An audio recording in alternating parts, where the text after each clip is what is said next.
Yes, Mr. Johnson's a 72-year-old gentleman who lives here in Middle Tennessee, and he became ill with abdominal pain, some back pain. It was worsening, and so he went to the emergency room here at the local hospital. He was admitted to the hospital because of this pain after it was realized that he had deep venous thrombosis in his lower extremity as well as pulmonary emboli. They also noted abnormal enlarged lymph nodes in his retroperitoneal area and his retrocrural area.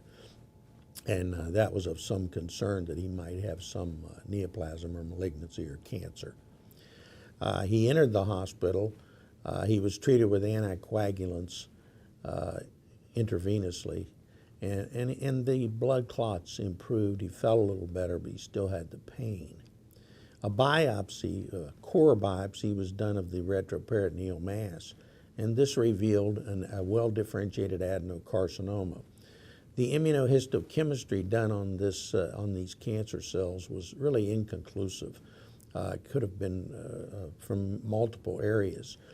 Physical examination, CT scanning of his chest, abdomen, pelvis did not reveal a clear site of where this cancer arose. So one could, in this setting, call this a CUP, or cancer of unknown primary site. We were interested in trying to determine the origin of this particular cancer. So we obtained the molecular cancer classifier, CancerTYPE ID, and this revealed within a few days that this had the gene expression profile of a gastroesophageal adenocarcinoma at a fairly high probability, close to 80%. There were some others that couldn't be totally ruled out from the upper gastrointestinal tract. However, we felt that this was likely the case. He went on to have an EGD. There were no lesions seen in his esophagus or stomach. He also had a colonoscopy, which was normal. So we felt like that we were dealing with an adenocarcinoma that arose from either his GE junction or stomach, an occult lesion which produced these metastases in his retroperitoneal nodes.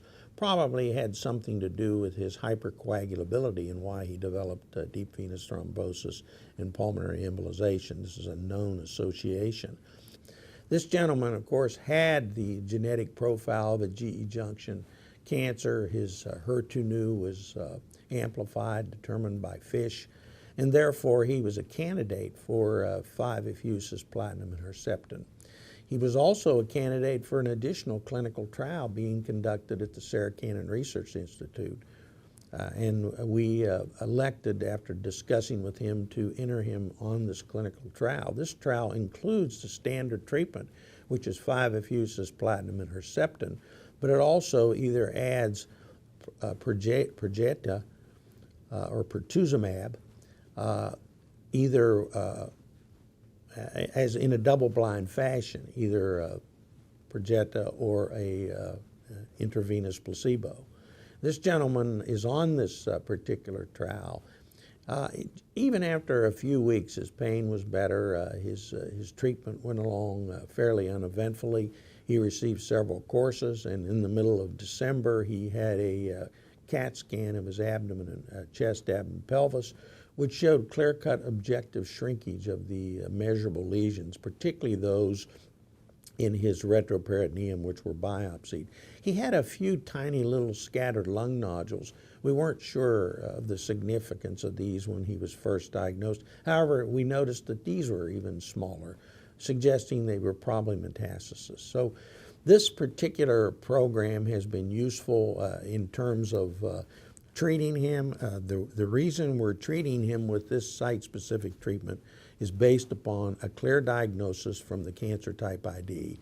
Subsequently, looking at the genetic features of his cancer, which proved to be positive for HER2/neu, once again substantiating our feeling that this is GE junction or gastric cancer, and therefore allowed us to give him a specific, more precise treatment.